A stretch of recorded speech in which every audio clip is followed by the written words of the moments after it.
We have a problem when the failures of Islam throughout the world, the failures of all Islamic societies, come here into Britain.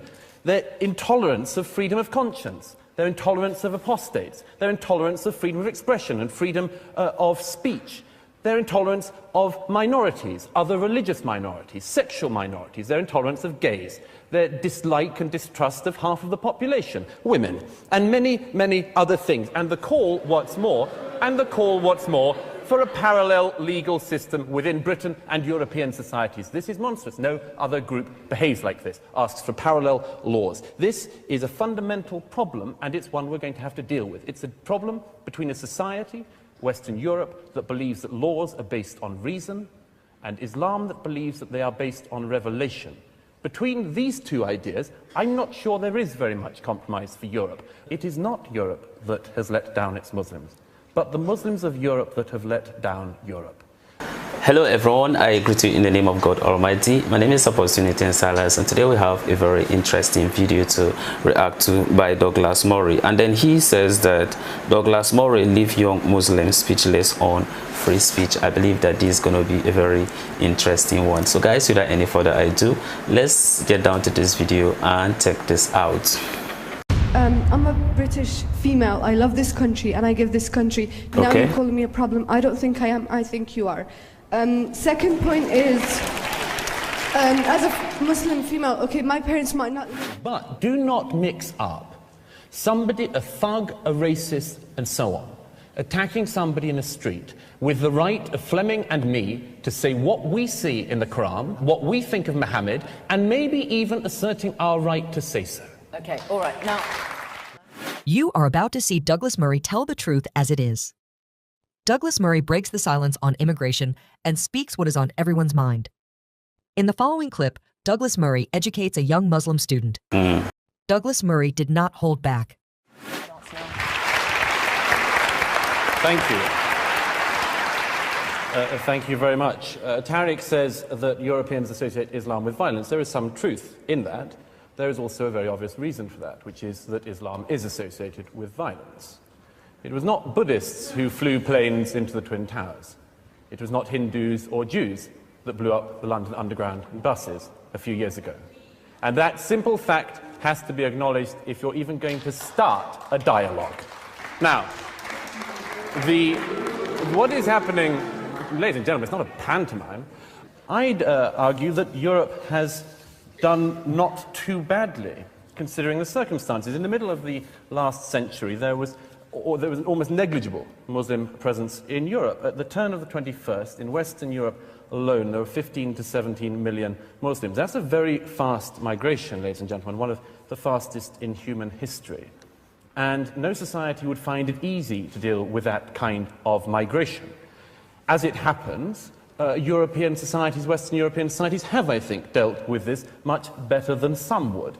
Certainly, Muslims coming to live in Britain and in Western Europe enjoy more rights and better rights, among them freedom of worship, than they do in any Islamic country in the earth here today. We do have a problem. We have a problem when the failures of Islam throughout the world, the failures of all Islamic societies, come here into Britain.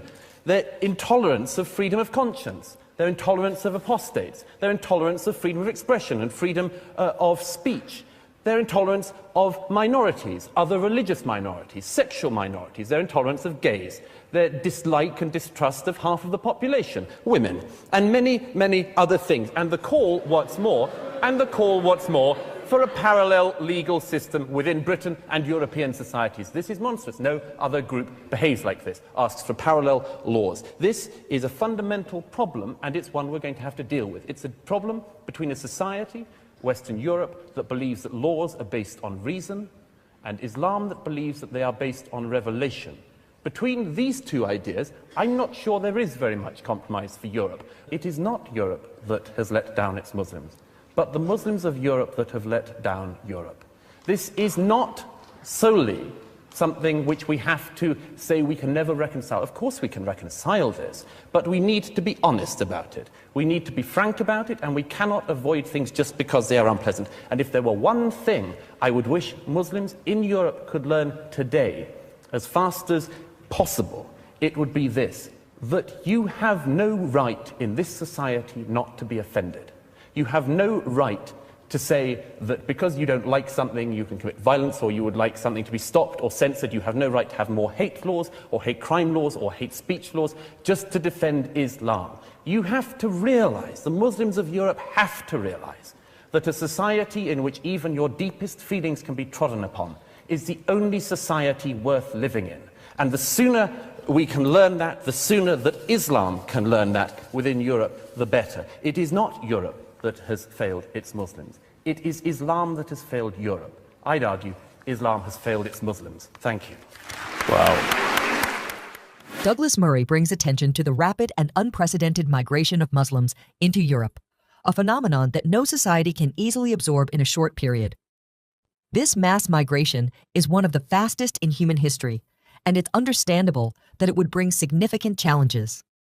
Despite these challenges, European societies have made commendable efforts to accommodate these new arrivals, providing them with rights and freedoms that are often lacking in their countries of origin. Europe's approach to integration has been notably generous. For example, countries like Germany and Sweden have welcomed large numbers of refugees, offering them housing, education, and health care. This level of support is a testament to Europe's commitment to human rights and dignity. In contrast, many Islamic countries, even wealthy ones, have been less willing to take in refugees, highlighting a stark difference in approaches. However, integration is not a one-way street. While European societies strive to be inclusive and supportive, it's equally important for Muslim communities to adapt to the values and norms of their new homes. This means embracing core Western principles such as freedom of expression, gender equality, and secular laws. These values are fundamental to European society and are essential for maintaining social cohesion and harmony. Statistics support Murray's concerns about integration. For instance, studies have shown that second-generation immigrants in Europe often experience higher unemployment rates and face greater challenges in education compared to their native counterparts. This indicates that integration efforts need to be more robust and that immigrant communities must engage more actively in the process. Young lady here with the headscarf, and then we'll come to our panel. I'm a British female. I love this country and I give this country. Now you're calling me a problem. I don't think I am. I think you are. Second point is, as a Muslim female, okay, my parents might not let me go somewhere late at night because people are racist to me. They tell me to go back home and they hurt me. I got hit by 2 white guys and they laughed at me because I'm a scarfy, okay? Last point is to Mr. Fleming, about the point where you said about the religion, changing religion. Every person has the right to. No one says anything about that. But if you had a daughter or a son that wanted to become a Muslim, would you be happy about that? I don't think so. Douglas, I want to ask you, you heard some of the people from the floor there, the woman complaining about attacks on her because she's described as a scarfie because she wears a head veil. I mean, that is something that you would regret. I mean, that doesn't promote social cohesion, does it? Nobody thinks that any physical attacks or any such thing could be a good thing to happen. Of course not. Of course there are. Let's make sure we're right. Talking about prejudice exists in society. Let's just be absolutely clear as an audience. Prejudice undoubtedly exists in this society. It exists across racial groups, including from minorities to other minorities, after all, which is one of the things we see increasingly in Britain these days. And it is also the case that people, in particularly famously lower socioeconomic groups, are likely to feel hatred for other groups. That is one of the things that has to be tackled, and everyone, I think in this hall, I'm sure, we're in agreement that that should be tackled. But do not mix up somebody, a thug, a racist, and so on, attacking somebody in a street with the right of Fleming and me to say what we see in the Quran, what we think of Muhammad, and maybe even asserting our right to say so. Okay, all right, now... I completely agree with Douglas Murray on this one. Freedom of speech is the cornerstone of Western civilization. It allows people to express their ideas, challenge prevailing norms, and foster innovation and progress. However, this freedom also means that people will inevitably encounter opinions and expressions that they find offensive. The appropriate response is not to demand censorship or special protections, but to engage in dialogue and debate. A notable example of the clash over free speech involves the publication of cartoons depicting the Prophet Muhammad. These cartoons, first published in a Danish newspaper in 2005, sparked global protests and debates about the limits of free speech. While many in the Muslim community found the cartoons deeply offensive, the broader Western response emphasized the importance of protecting the right to free expression, even when it is controversial or provocative. Statistics show that societies that uphold freedom of speech tend to be more innovative and economically prosperous. According to the World Economic Forum, countries with strong protections for free speech, such as the United States and those in Western Europe, often rank higher in global innovation indices. This correlation underscores the value of maintaining a culture where ideas can be freely exchanged. Prominent figures have supported Murray's stance. For instance, Salman Rushdie, who faced death threats over his book, The Satanic Verses, has consistently argued for the importance of free speech. Rushdie contends that giving in to demands for censorship only emboldens those who seek to suppress dissenting voices. He emphasizes that a free society must stand firm in defending the right to critique and question all beliefs, including religious ones.